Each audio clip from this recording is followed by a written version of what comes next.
Today, I have kind of a neat but strange study for you. The study was published in the British Medical Journal, and it kind of validates an old saying, a so-called wives' tale that goes, gain a child, lose a tooth. Apparently, losing teeth after pregnancy has been a thing for a long time, long enough for people to notice and start talking about it. Well, today's study documented this phenomenon on a biological level to find out if an association with pregnancy and tooth loss really does exist. The researchers compiled evidence that suggested that individuals with more children tend to have more missing teeth than individuals with fewer children or no children. It was also noted that missing teeth tends to be correlated with poverty, as those with little to no money or access to healthcare can rarely afford or get dental care. And because of their socioeconomic status, they're much more likely to eat a diet that's full of processed, sugary foods, which promote tooth and gum disease and increase the risk of tooth decay and tooth loss. However, a large study performed by researchers at Yale controlled for these variables and found that there was still a link between having more kids and losing more teeth. This study had pretty interesting results. I thought it was pretty unintuitive, but when I thought about it a little bit more, it made a lot of sense.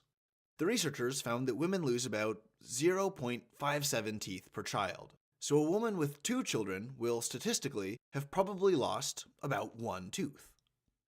The study also found that if the children were the same sex, either both male or both female, the mothers had, on average, 0.88 fewer teeth, so almost a whole tooth fewer than women with both male and female children.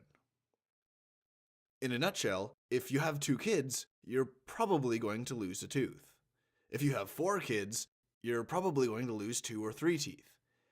And you're much more likely to lose teeth if your kids are the same sex. Weird, right? Now, this study wasn't the type that could determine what causes the tooth loss. They only recorded that it happened, and they correlated the frequency of tooth loss with increased fertility, with having more children.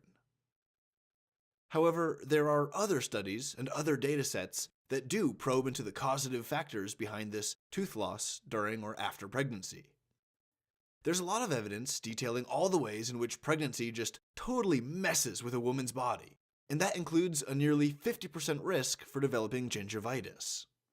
This can cause inflammation of and damage to the gums, and this in turn can induce tooth loss. Additionally, pregnancy causes morning sickness, and many women find themselves throwing up more often than they used to, so heavy exposure of the tooth enamel to stomach acid may potentially play a role. Although the strongest data suggests that the tooth loss is due in large part to malnutrition.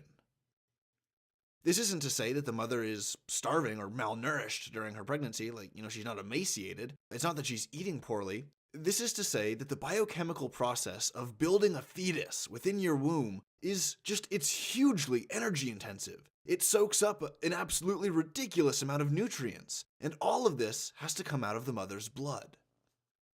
The fetus requires all of these nutrients to grow, and that's all well and good. But the consequence is that if the mother doesn't eat enough for the both of them, then the fetus will just take nutrients from her, and she'll go without. Her tissues can suffer, and this can lead to health consequences later in life. For example, osteoporosis is common in older women, and this is due, in part, to the effect of calcium absorption by the fetus during pregnancy. If the fetus needs calcium or phosphorus, the mother's bones can be tapped as a source, and the mineral salts are dissolved and transmitted to the fetus through her blood, through the placenta. This is a variable that contributes to bone thinning, and presumably to tooth loss. Now coming back to the main study, in addition to their interesting results on the number and the sex of the children, the researchers found no connection with the number of children and tooth loss in the fathers. They stressed that this topic needs further research so as to identify causal variables at play here and why the father isn't affected nearly as much as the mother, and to, quote, establish refined interventions against tooth loss, unquote.